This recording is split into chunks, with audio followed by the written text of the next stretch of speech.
So welcome to today's meeting, the Beezers mentorship class for today. And what we're doing is to share stories of those who have done very well in the exams and also to improve ourselves. How can we get those high scores? And as I explained the email we sent earlier, is that step 2CK is very, very important now for matching because step 1 has become pass or fail. So the only score now is based on step 2CK. And that's what they will use to judge you and rank you when you're applying with other candidates. That's what they can use objectively to say, this is a good candidate. But that's how it is. So this is the best time to smash step 2CK. And no other better person to talk about this would be Dr. Amaka, who got 268 in step 2CK, which is very, very high score. So I'm very impressed about her score. And I'm more impressed about the journey she's taken to get to this score. Because when we started together, must be like, I don't know how long ago, but it be a while ago when she reached out to me and said, I need to get ready, I need to get matched and everything. And she started from no confidence to full confidence. So it's a very commendable story of someone who's been persistent, diligent, consistent, if despite everything the life throws at her. She kept going, she kept going. And I want to encourage you today. I want to see great scores from everybody. So if you're already part of this call, you're on that mentorship platform, I'm committed to ensure you succeed. So I'll be bugging you, disturbing you until you succeed. That's my passion and that's my aim. Unless you say you don't want me to disturb you for success. But I will be disturbing you by asking you, how are you doing? How are you preparing? Are you ready? Have you done your MBME? I will be doing that to you. So you work out for that. I want everyone to get matched as soon as possible because you deserve it. You want it. You can do it. And it's not impossible. So I'm going to introduce Dr. Amaka. And she's going to have the platform now. And she's going to share how she studied for step 2CK and how she got that very high score. And I'm sure that's what you're all waiting for. Not to hear me keep talking. So you're very welcome, Dr. Amaka. Thank you for agreeing to do this talk and you taking time out of your busy schedule. You have the floor now. Okay, great. Thank you, Dr. Ifedayo, for giving me this opportunity to come to give a talk. I feel grateful and I feel really honored to have been invited to give this talk because I remember there was a time I was also at the other end of this kind of call, listening to people who have gone through this process before. And so thank you for giving me the opportunity to give back because a lot of the things I got to know along the journey in studying for step 2, I got by listening to people talk about their experiences, joining conference calls like this, and basically just speaking to people. So good evening, everyone. Thank you for joining the call. Like Dr. Ifedayo said, my name is Dr. Amaka, and I'm just like an average student, really. Not that fantastic kind of person. I'm just everyday you and I. I'm sorry? Okay. So I'm just the regular everyday person. I'm not like person. So I'm saying this so that everyone gets encouraged. So no matter where you are, no matter what stage of your study you're in, if I can do it, so can you. And that's the whole essence of the presentation today. Just to give you a brief overview of how I approached my study, which ultimately helped me to achieve the score that I did. So I put up a few slides, and this is the outline that I'm going to follow. So this is the outline. Just going to talk briefly about the scope of the exam. I assume that most people that are on this call already have an idea of what step 2CK is all about. And then I'm going to talk about the materials I found useful with which I studied. I'll talk about my approach, and I'll talk about my experience during the exam, that's on exam day, what my experience was like, and then I'll take questions, if any. So talking about the scope of the exam, like I said, most of the people here, I'm sure you already have an idea of what step 2 CK is all about. It's a bit different from step 1. Step 1, most people here assume you've done taking the step 1. Step 1 is all about basic sciences, so biochemistry, microbiology, anatomy, pathology, pharmacology. Those were basically the things that we had to study for step 1. However, step 2 is a bit different because it's more just like the name, clinical knowledge. So it has more to do with assessing your ability to make a proper diagnosis and how to manage. So you tend to see a lot of next best step in management kind of questions. So they give you a clinical scenario and then ask you what's your next best step in management, or what kind of complications can arise from this condition. So they paint a clinical scenario based on the history, examination findings. And one thing I got to realize is that um, they like to test a lot of two-step concepts. Meaning they will give you the clinical scenario, give you the symptoms, give you the diagnosis, and based on give you the symptoms and examination findings, and based on that, they expect you to know the diagnosis. But it doesn't just stop at knowing the diagnosis. You have to know how to manage it. What is the best next step in management? And the scope of the exam spans through medicine, surgery, pediatrics, obs and gynae, psychiatry, and ethics, quality improvement, and biostatistics. And this, so the percentage is just an idea of the weight of each section in the exam. So a bulk of the exam actually is medicine, internal medicine topics, and then a lesser amount surgery and pediatrics. So that's just basically the percentage that I try to represent on this slide. And then recently, they started putting in a lot of focus into ethics, quality improvement, and biostatistics. So I actually got a lot of questions from ethics questions, quality improvement, a few biostatistics here and there, but the exam was pretty heavy. And based on what I've heard from other people who have taken the exams as well, they also observed that the exam lately is pretty heavy on quality improvement and ethics. So this is just a brief overview of what the scope of the Step 2 CK is all about. I was going to talk briefly about the study material. Now for Step 2 CK, there's a lot of study material out there. There's a lot. When I was about to start to study for Step 2 CK, I asked myself, what material do I need to study? I did a lot of research, and then I came up with what I felt will work for me. You don't have the time to study all the material. You get fatigued by trying to study too many things at the same time. So I just picked a few things that I've seen that consistently people have mentioned that these are the materials that will really help you to excel in the exams. Once you cover this basis, you're good to go. So I used that to form the basis for the study materials I used. So the materials I used, question banks. The major question bank I used was UWorld. I used UWorld for Step 1. I felt comfortable with UWorld, and I just naturally transitioned to UWorld for Step 2. However, there are certain people who prefer Ambos. For me, I don't see a difference between UWorld and Ambos. So it's just basically what you prefer. For me, I preferred UWorld. I got used to UWorld, and I just naturally continued with UWorld.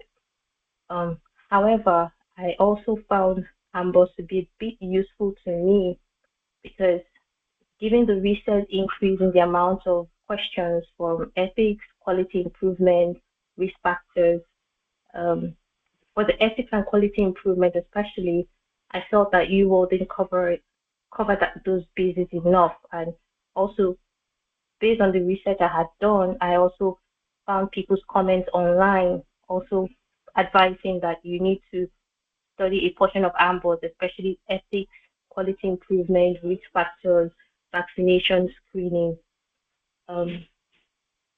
So even though I used UWorld as my major study material, I went to AMBOS to study this part of Amboss, and I really recommend that everybody should try to do that. Just try to find how you can incorporate um, going through the questions under these topics in Amboss. So if you go to Amboss, for those people who do not have an Amboss subscription, there's when you open Amboss, there's a particular section of Amboss that says high yield study plans.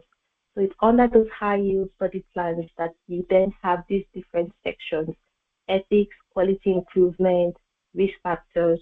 So for each of these major sections, there are questions. I don't, off the top of my head, I can't remember how many questions on each section, but there are a lot of questions there for you to just answer. And the good thing about Outburst is they have a library. So they have a library, you answer the questions. If you need more explanation and you don't really understand certain things, they have articles and a library where you can do further reading to better grasp concepts that is being explained. And I'm grateful that I actually did this, because a lot of the questions I saw for ethics, I wouldn't have been able to answer them if I hadn't studied the high yield plans in Amboss. So this is really important. Try to study even if you're not using Amboss as your question bank, try to go through these high yield study plans. I really try to emphasize on this because I felt it was really important for me in when I saw when I was taking the exams and I saw this question, I was like, yes, thank God I did this, because I really wouldn't have a clue on how to answer them if I hadn't gone through um, that section of Amboss.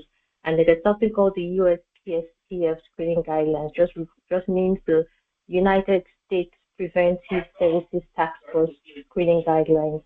So if you search on Google, you'll be able to find the screening guidelines. So step 2 is also big on screening.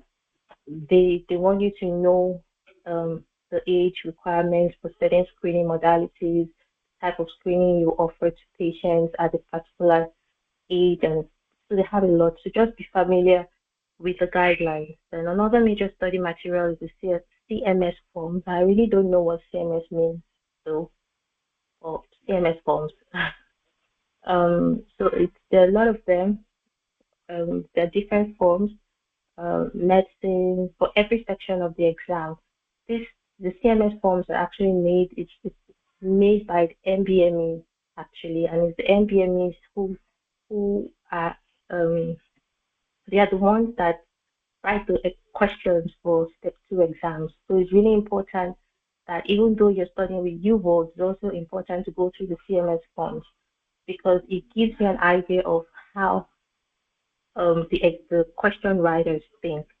The way the NDME frames their questions is slightly different from the way UVOD frames their questions.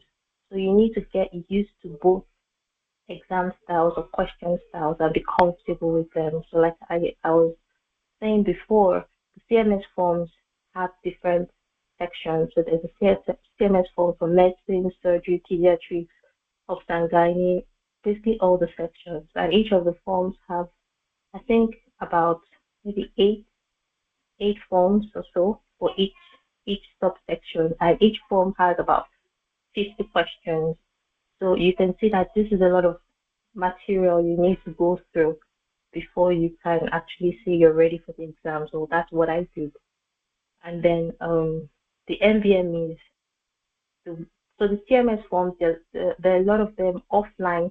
You may not need to pay for them, but the MVMEs, which are the online version, the online forms for self-assessment, that's what I used for my self-assessment. I have other slides that I'll really try to go into details on how I approached that. But basically, this is just a list of the study materials that I use. The free 120, they're also online. There's the old, and the old new. I think there are about 3 of the free 120s. I try to go through everything, just basically to give me an idea of how MBN is, or how the exam writers, how they phrase their questions and what they want you to know. And then the Divine Intervention podcast. I don't know how many of you have heard of this, or in my research, I came across this, and it was really helpful. If you go on Google, you could just type Divine Intervention Podcast, and you'll see um, it's a podcast, so you'll be able to get access to the free podcast. You get access to a lot of topics that he talks about, and there's certain episodes. So there are a lot of episodes. I think there are about 500 or more than that, and each one of them maybe 30 minutes, 1 hour. So it's a lot. But in case you do not have enough time to go through all the podcasts, there's certain episodes that are really important for you to listen to before the exams. I was going to write the episodes, but I couldn't find where I made a list of those episodes. But basically, I found a lot of information on this on Reddit. I spent a lot of time going through Reddit, reading up people's experiences, and that's where I found a list of the important topics that you must listen to for for the exam. I think there are about maybe 7 to 10 of them. Once I find it, I could send it to Dr. Fedayo to send it across to you guys if you need them. And then so at the same time, videos were really helpful for me. However, the videos I watched, I did that mainly when I was preparing for step one, because like Dr. Fedayo said, at the beginning of my preparation, I'm several years out of medical school. I'd forgotten a lot of my basics. A lot of them I'd forgotten. So I had to go back, sit down, watch a lot of videos, build my foundation. I built my foundation watching Board and Beyond videos. I found it really helpful. It made me understand a lot of concepts. And then after watching the videos, then I transitioned to answering questions from you all. I was basically able to build my studying my knowledge. And then lastly, and very important, study groups. Study groups, I can't emphasize this enough.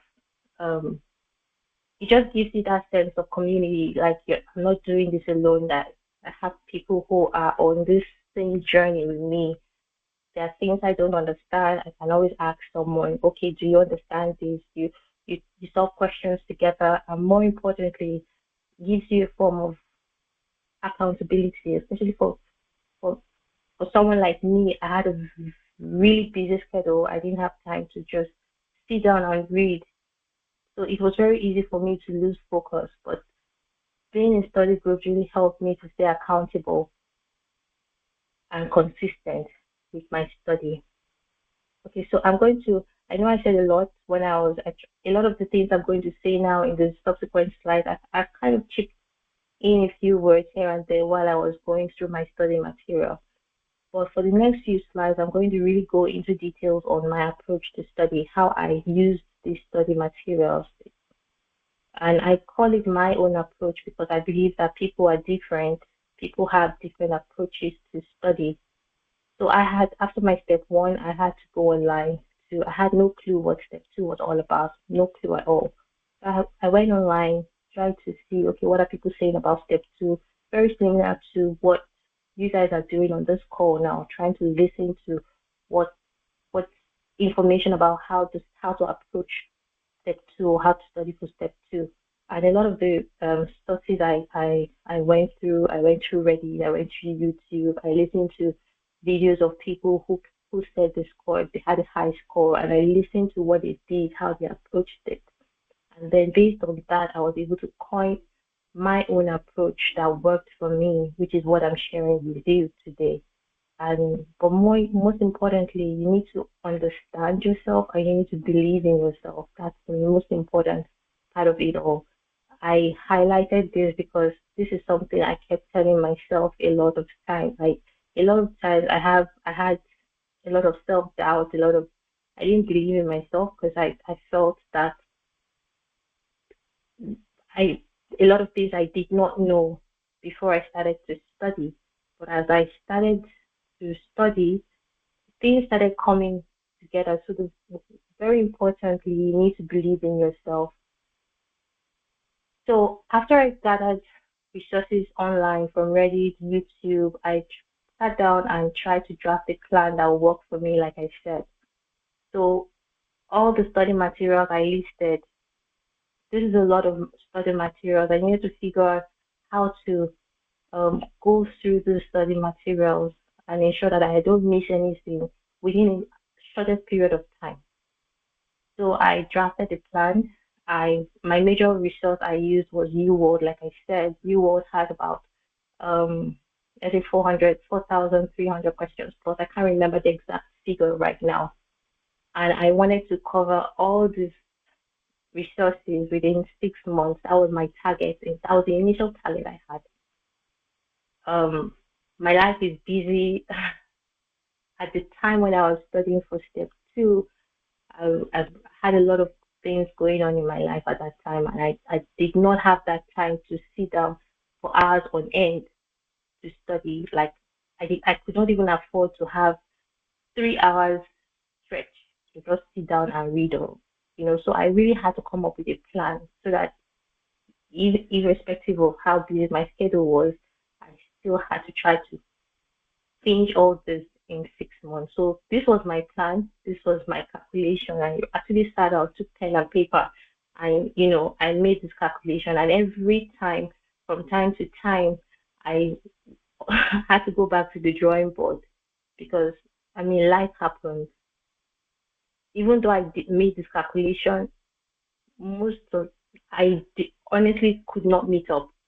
So I initially planned to prepare for 6 months, but it took me a little bit longer than 6 months, maybe a little bit, maybe about 11 to 12 months actually, because I was busy. I didn't have the time to study. But anyway, this was my calculation. 6 months, I planned that, okay, if I was going to cover everything in 6 months, especially UWorld, we have 30 days in a month times 6, so I have 180 days to study to complete 4,000 questions. And therefore, if I were to divide questions into the number of days I had, it means that I would do 24 questions per day. Now, I'm sure I've heard a lot of people say, oh, they do 40 questions per day, they do 60 questions per day, they do 2 blocks of UWorld every day or per day. Now, this calculation was for me because I was being realistic with what I can handle at that time. There was no way I knew there was no way I could do 40 questions a day. There was no way I could do 40 questions a day. I was not in my dedicated. If you're in your dedicated, however, so there's something I learned. People say, oh, dedicated days for studying, non-dedicated days for studying. Let me clarify that I was at the non-dedicated state for studying means that I had not read the material at all. This was going to be my first pass of reading the material. So there was no way, if I'm to be honest with myself, if I'm to internalize the questions and the concepts really well, there was no way I can breeze through 40 questions or 60 or 80 questions in a day. I would just be reading it like a novel, and I would not internalize anything. So this was my approach to be sure that I was able to understand the concept, internalize it. I approached each question as though I was not going to see that question again. So wake me up 6 months later and I've not read that concept after the first time I read it. Wake me up 6 months later so that I'll be able to still remember what I read.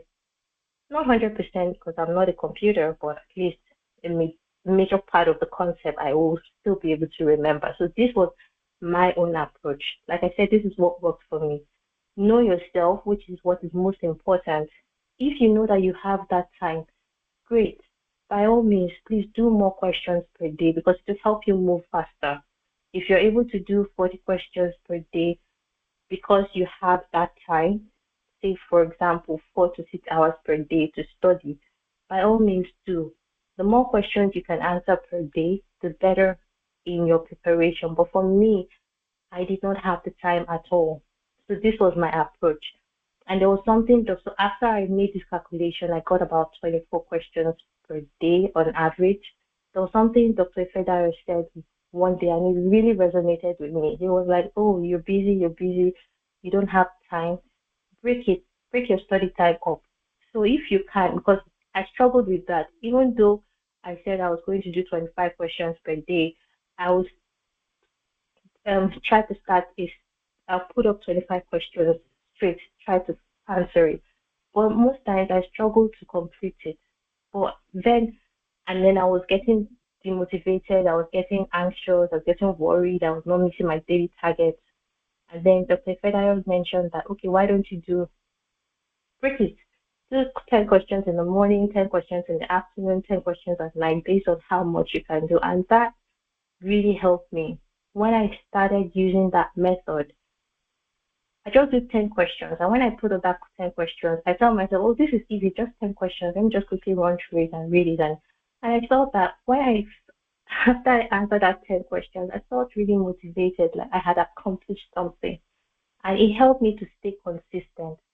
So the point I'm trying to make in so many words is that do something that will help you stay consistent.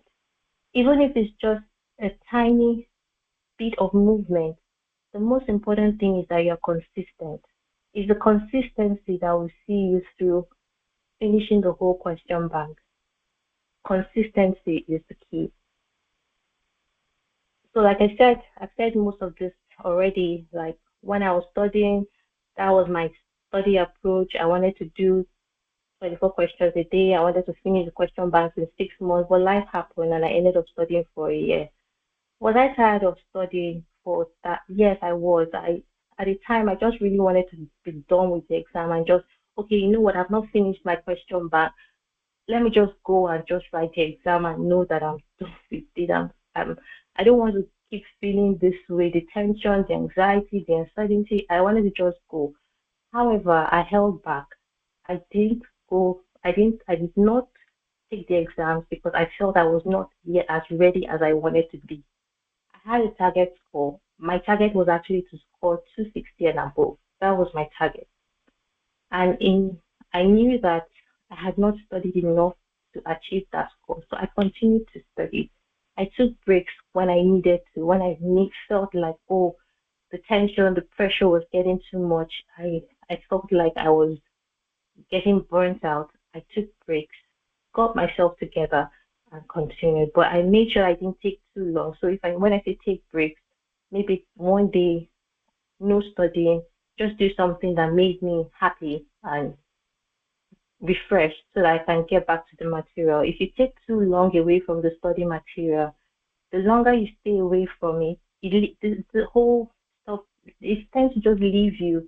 And you find that by the time you come back to it, it's more difficult to retrace your steps. So as much as possible, try not to take too long away from study. Try to study. That's why I said consistent. Even if it's 5 questions you're able to do per day, even if it's 10 questions, as long as you ensure you keep doing something every day, you keep moving forward until you realize that, oh, I'm at the end and I'm taking my exam and I've done it, you know?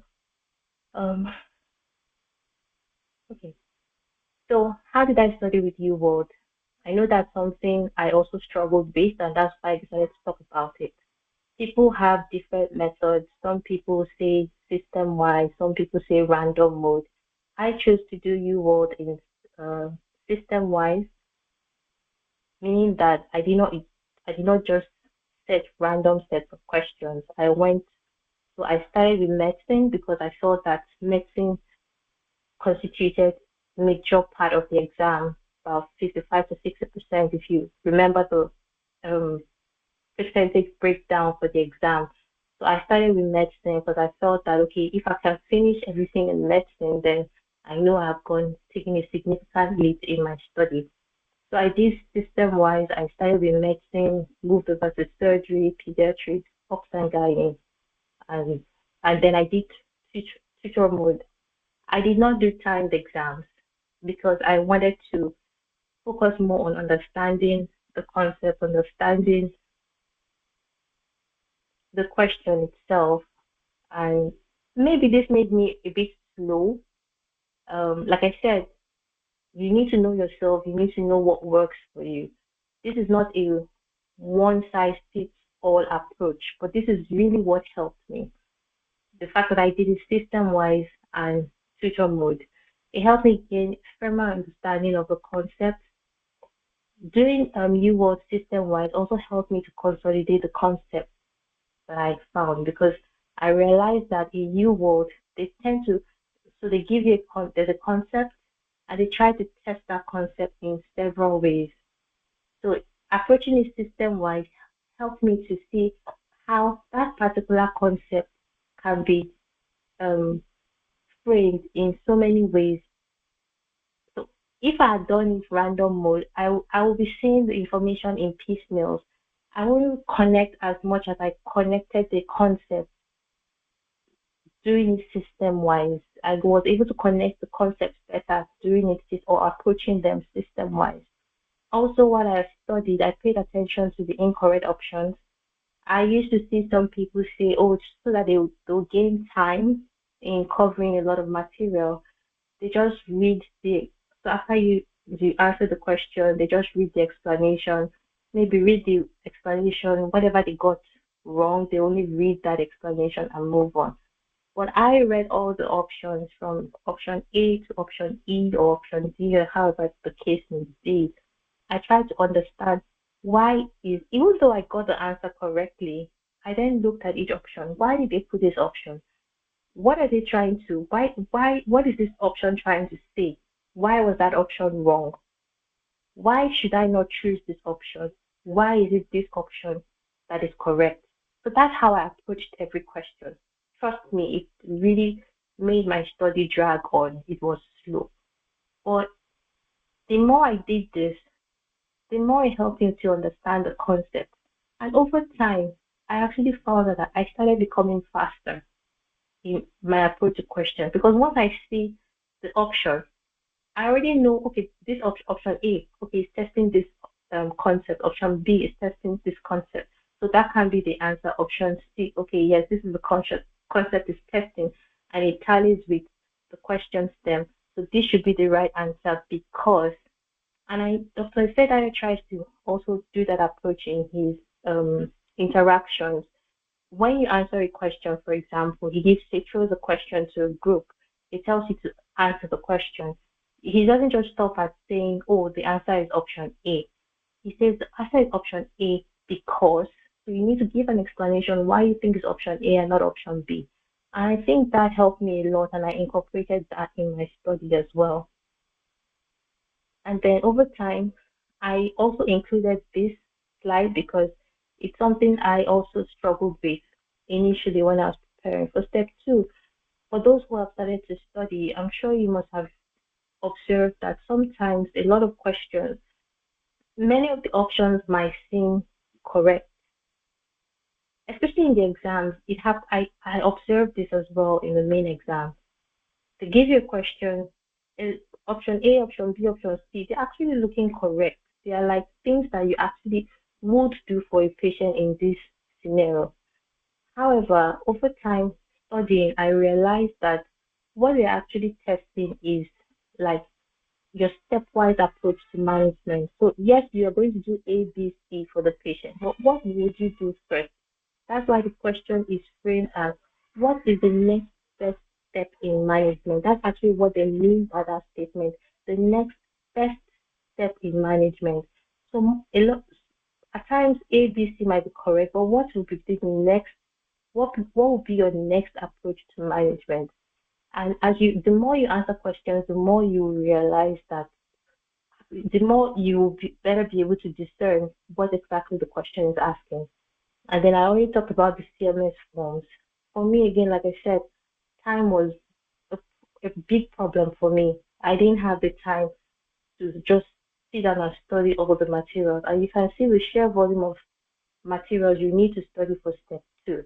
So for the CMS forms, this is where my study group really helped me. So I did UWorld on my own, and then the study group I was in, they focused more on the CMS forms. So I tried to join at least 2 hours every day. We tried not to do more than 2 hours.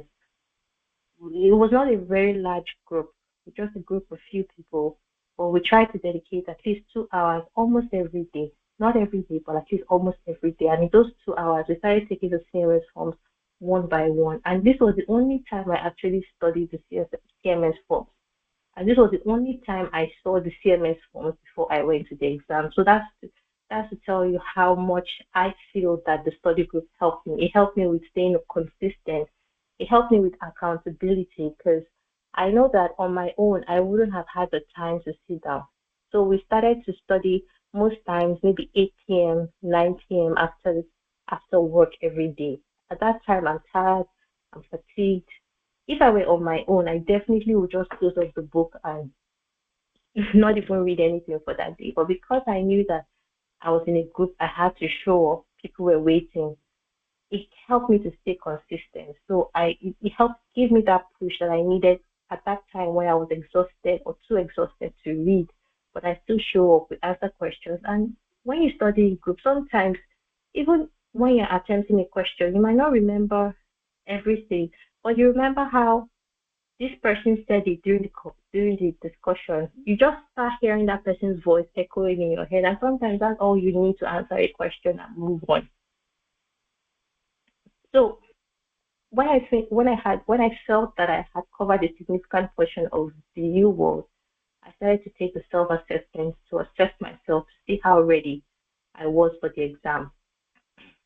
So the MDM self-assessment, there's the online version and then there's the offline version.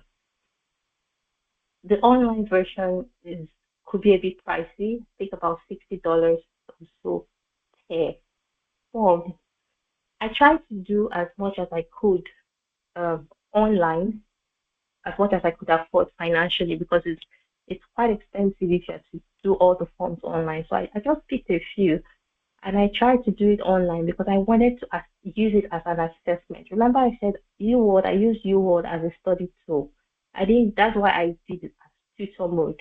I didn't do it timed or anything because I wasn't assessing myself with UWorld. It was just my study material. But the MBME forms, I tried to do timed. I try to simulate the exams as much as possible. So the exam on its own is 8 to 9 hours. So I try to simulate the exam as much as possible, took the breaks the way I would do an exam, and then really assess myself. And then the online version will give you a score and to give you a breakdown of your performance. And that way I was able to identify what areas I was weak at, where I need to go back, where I need to do further study because maybe I'm not so strong at this. I need to read more. I need to understand certain things. And then with each assessment I took, I just observed that, okay, paying attention to my weak points, my score started to improve. My score started going higher in the direction I wanted it to go. And the scores actually, as I saw online, people comment that some of the MBME scores can actually correlate closely with what you get in the real exam. So as I continued doing the self-assessment, I got to a point where my scores started consistently being within the range I wanted. That was when I knew, okay, yes, I think I'm ready to take this exam. So I knew I needed to take the exam, but I did not take the exam until I absolutely felt I was ready to take the exam. And how did I assess that? My MBMEs was my assessment tool to assess that. And then another thing I found from my research is that when you're close, at this point, felt I was getting ready to take the exams. I found some people comment on Reddit that you need to also understand UWorld question styles from MBME question styles. Step 2 is written by MBME. UWorld is a study tool. So I took this advice from Reddit. And UME has this, UWorld has this way of, like I say, trying to trick you. They're not so straightforward. They want you to overthink and read between the lines before you get an answer. But MBME actually, surprisingly, they're very straightforward. They give you the answer, but basically part of gold. So they're not trying to trick you. It's important before you go for that exam, you need to be in that mindset that, oh, this exam is not trying to trick me. It's just testing my knowledge. This is important because sometimes you actually pick the right answer. It happened to me. I picked the right answer. I'm like, this is too straightforward now because that's how you would that was what I had observed from you. Or, this is too simple. This can't be the answer. Let me pick something that looks more, is more stuffy option, if you understand what I mean. And then I realized that, I failed it. I should have gone with the more simpler option. And then, very importantly, trust your gut. The first when you approach a question, the first thing, especially when you're not very sure of the answer, most times that first thing that comes to your mind, most often than not, is actually the correct answer. So many times, try to trust your gut. So you really need. So for me, I try to give myself like 1 week after I finished U World to just focus on the MBMEs, approaching the MBMEs, CMS forms, just going through as many of these questions as I can, so that I get used to train my mind to how I train my mind to think like the examiners and try to know what are they asking of me from this question, basically.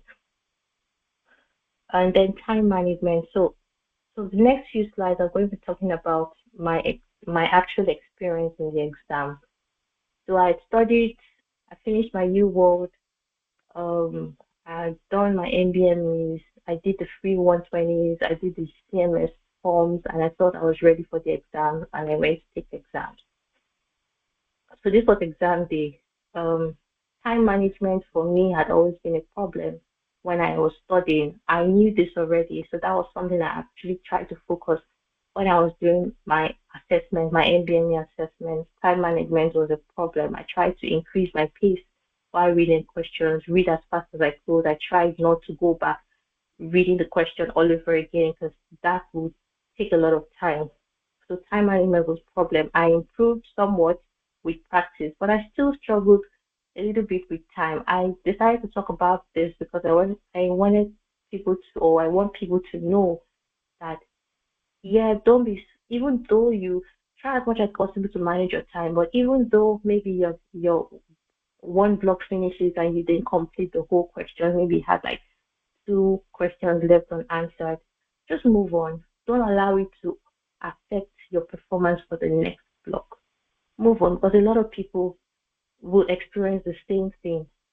You may run out of time for some blocks, you may finish some blocks, but don't allow it to affect your performance. Don't dwell on it. Just erase it and move on to the next block. Exam day, I took breaks as much as possible. After every block, I took at least like 3 to 5 minutes just to reset, rest, recalibrate, reset.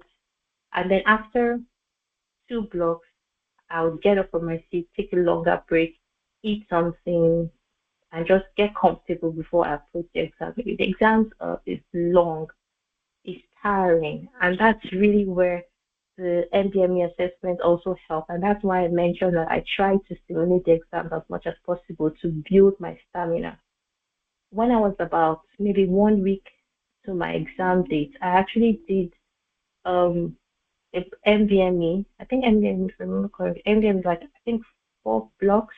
And then I did free 120, which is like 120 questions. So I tried to actually simulate the total number of exams I will be answering on that day, just to help me build my stamina. I didn't want to go to the exam. I didn't want to sit the exam not for the first time. I wanted my body to be used to that level of stress. So that's why I did that. You don't have to do that. You do not have that time, but it helped me to build my stamina to be able to sit down and think through those questions, because your last block is also very important.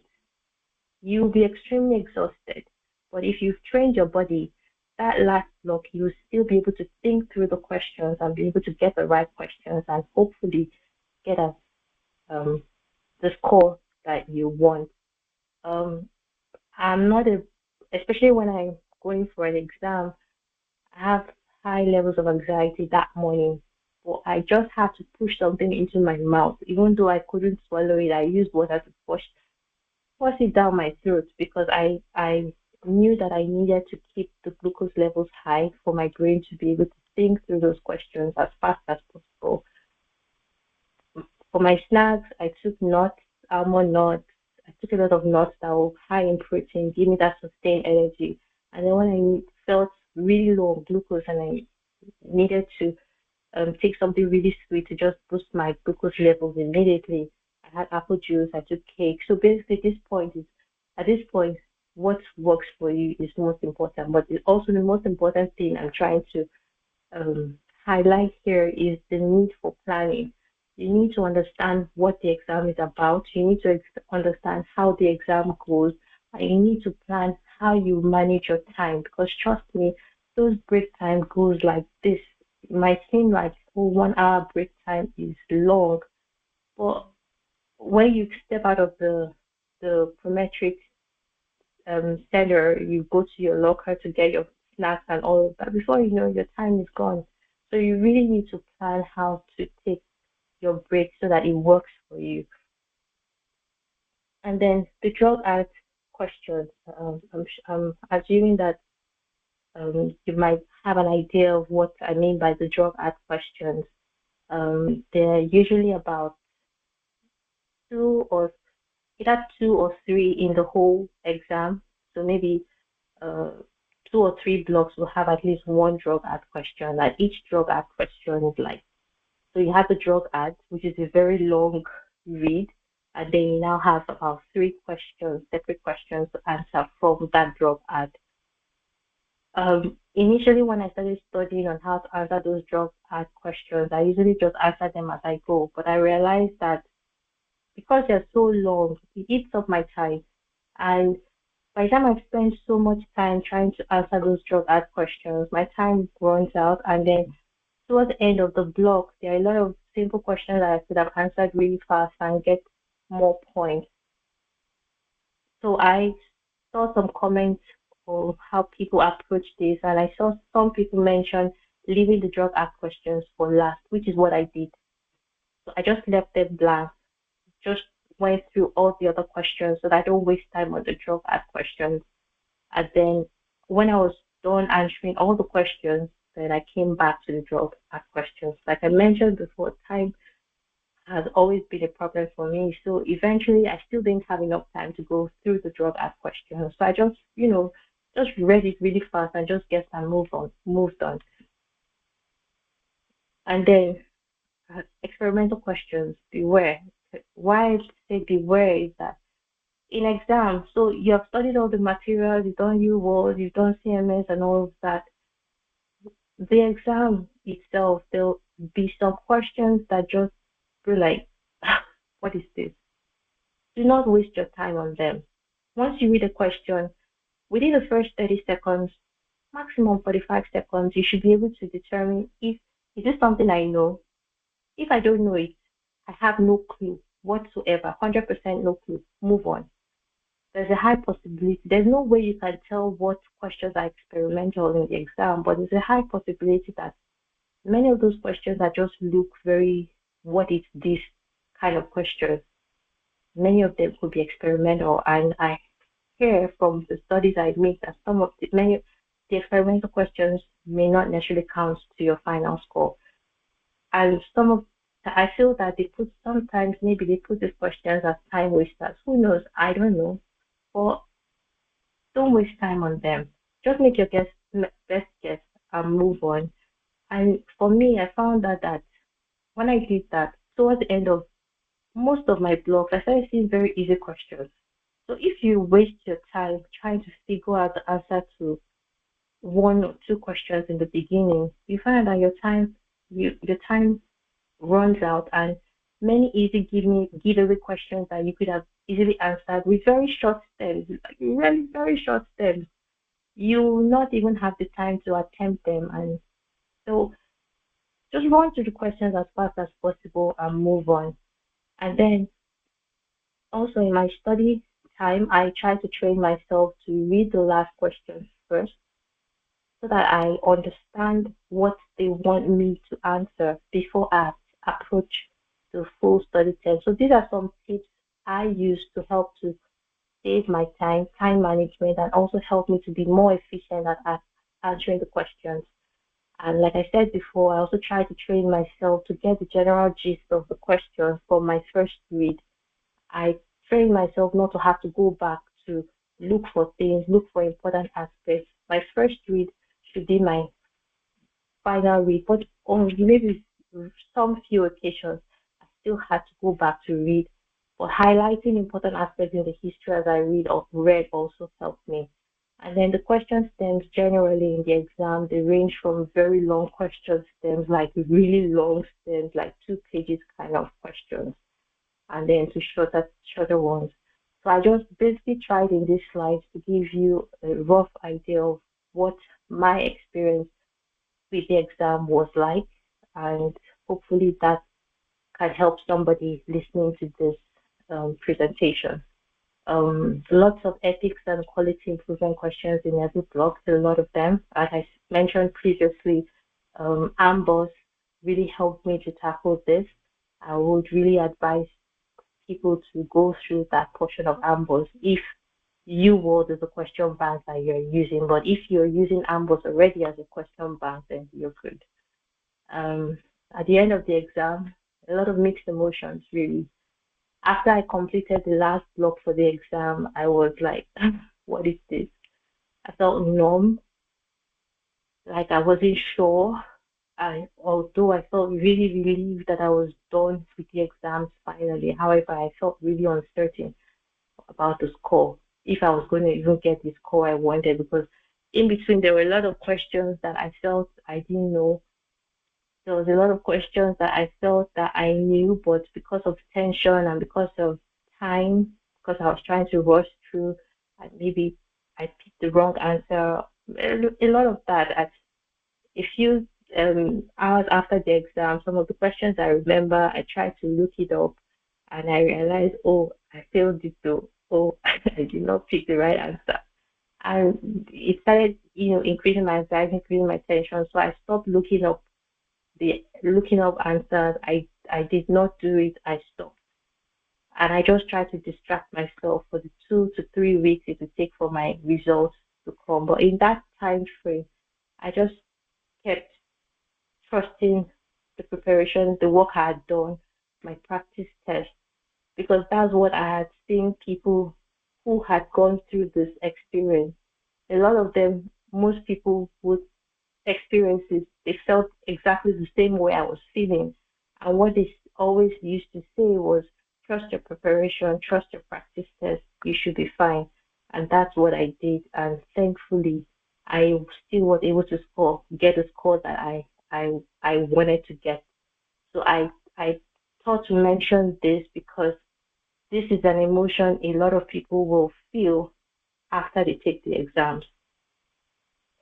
Do not despair, do not be worried, trust in your preparation. And that's why it's really important to try as much as possible to be thorough in your preparation before you approach the exam, so that you have a solid grasp of most of the concepts before you approach the exams.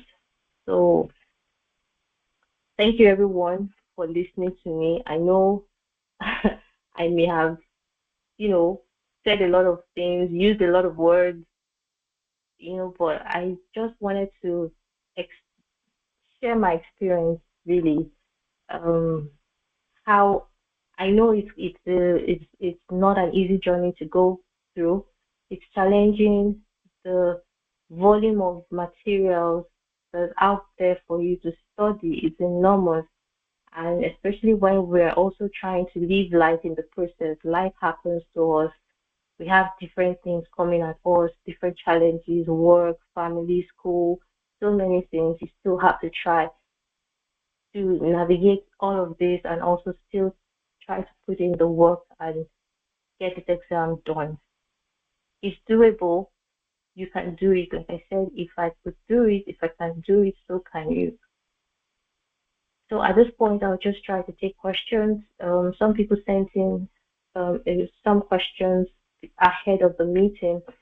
So I'm going to take those questions, and then if your question, if for those on the call, if you have any questions based on what I've said, or if you have anything you need me to help clarify, I'll be more than happy to answer as many questions that come around today. So somebody sent in a question. They asked that, so for those who are working, how long will it really take to prepare for step 2? how do I make sure I read all possible high-yield concepts before my exams? I know that so from what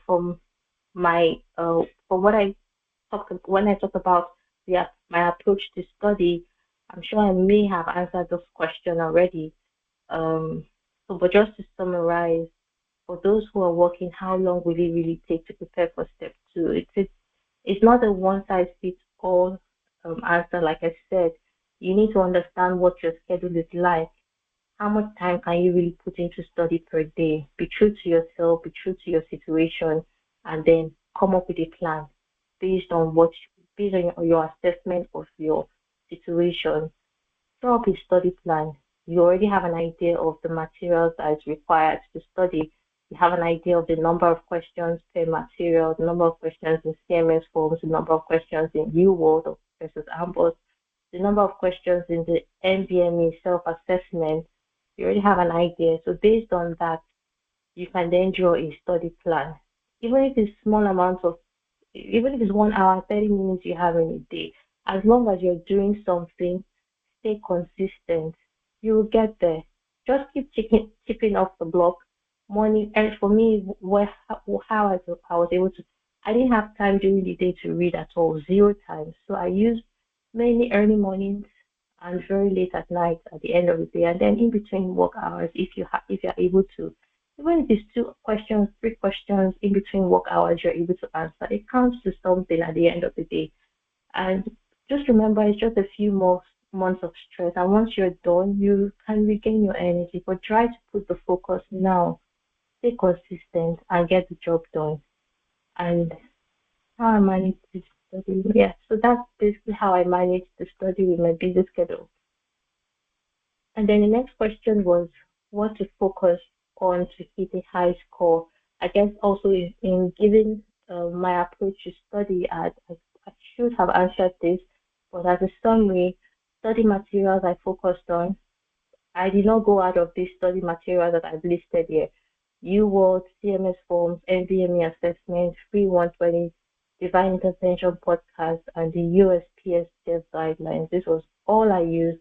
And in the exam, I actually saw a lot of questions that really looked familiar. I couldn't really remember where I saw this question, if it was UWorld or NVMEs, but I saw a lot of repeat questions and I saw a lot of repeat concepts. So if you go through these resources really well, you should be good to go. Does step one preparation help in step two?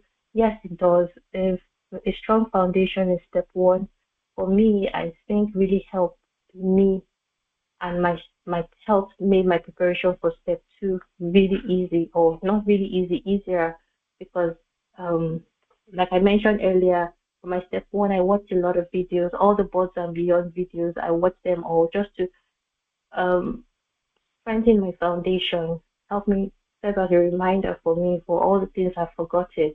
And then in studying for step two, I realized that a lot of the step two stuff was building on concepts that had already been explained in step one, although they didn't go into the genetics or um,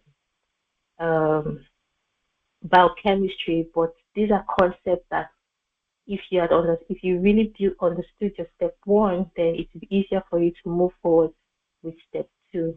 And I remember initially when I wanted to start studying, I was like, oh, maybe I should do step two, since I used to hear that step two was easier before I take step one. And I'm glad that I didn't do that. I'm glad that I actually took step one before step two, because it helped me to build my foundation towards studying for step two. But like I always said, I can't emphasize this enough. Understand your strengths, understand your weaknesses, and that's really what will help you to succeed. And then the next question was how to constantly revise previously studied materials.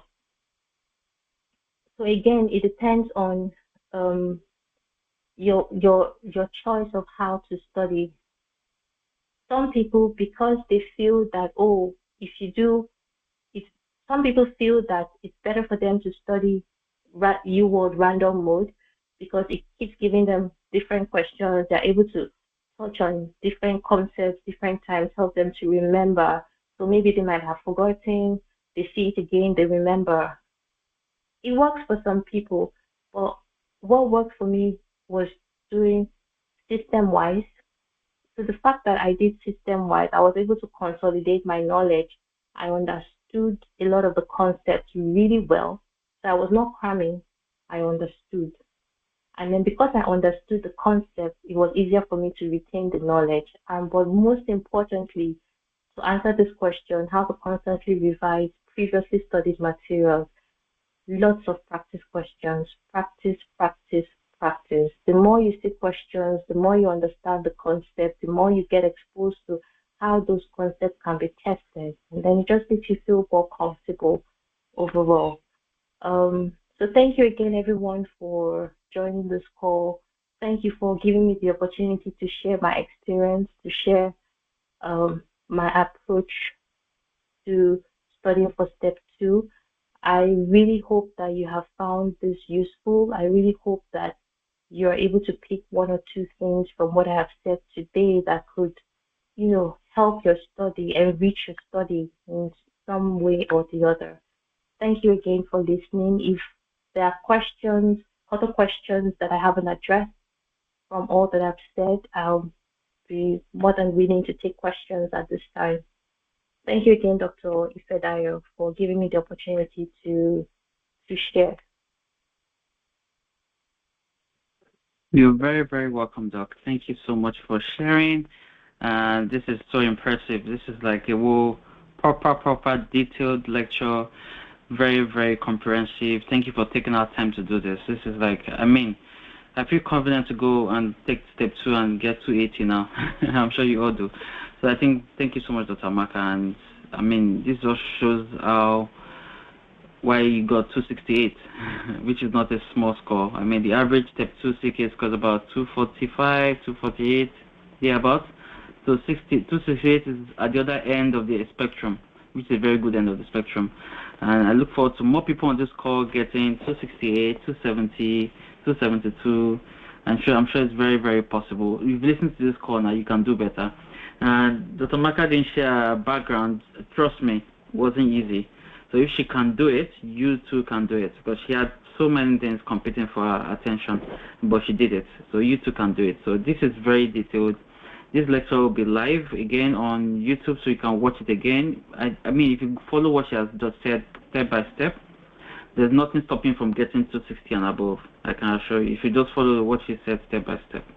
I know each person is different, so you can modify it based on your own individual unique interest and particular specialties and things that you're interested in. But I think this is very, very, not too much fluff, just straight to the point. So I want to encourage everyone to please, let's work on this and get ready.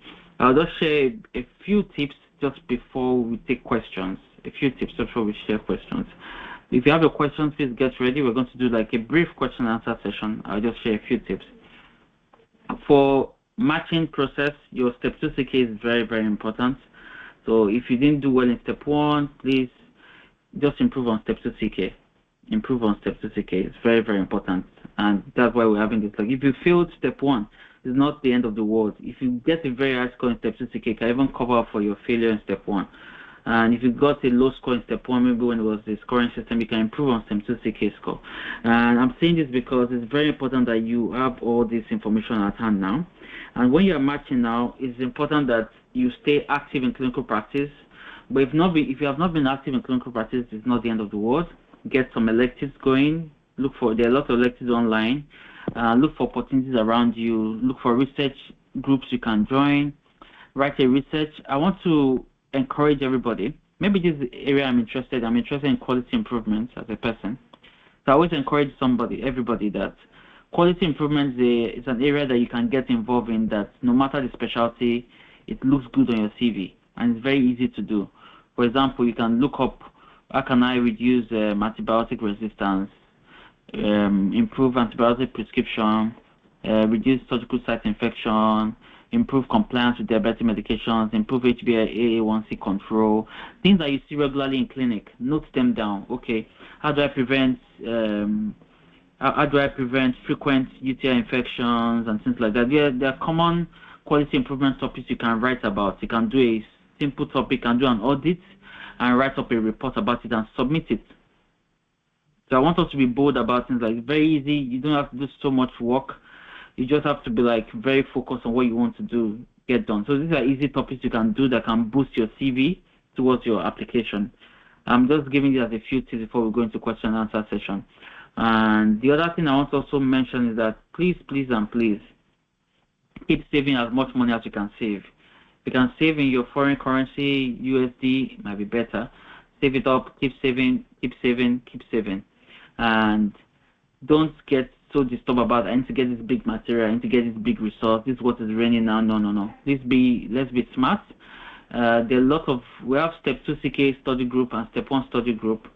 So as long as you're in the mentorship group, we'll share these links for you so you can join those groups. Let's collaborate, let's work together as one. Let's work together. Teamwork is very, very important. Somebody will share something that you benefit from in the group. Feel free to share, learn from each other. Every resource, I'm telling you, even with, if you have like just 5,000 naira, I'm just using naira now, for those that, or you have just $500 in your pocket or $100, you can still do your step 2 CK prep, step 1 prep easily without breaking the bank. I'm telling you, all you just need is to be consistent. Hi everyone, congratulations on your success. You're getting to US residency, you're getting matched into your favorite program. Yes, that is it. You have to keep saying it, you have to keep declaring it, you have to keep putting it before you. And one of the ways to do that is you have to have a vision board. Put it right before you. Make pictures of it. Get a picture of the residency program, get a picture of the program, put it before you. Let it be what you see every morning, and therefore you're going to have that success.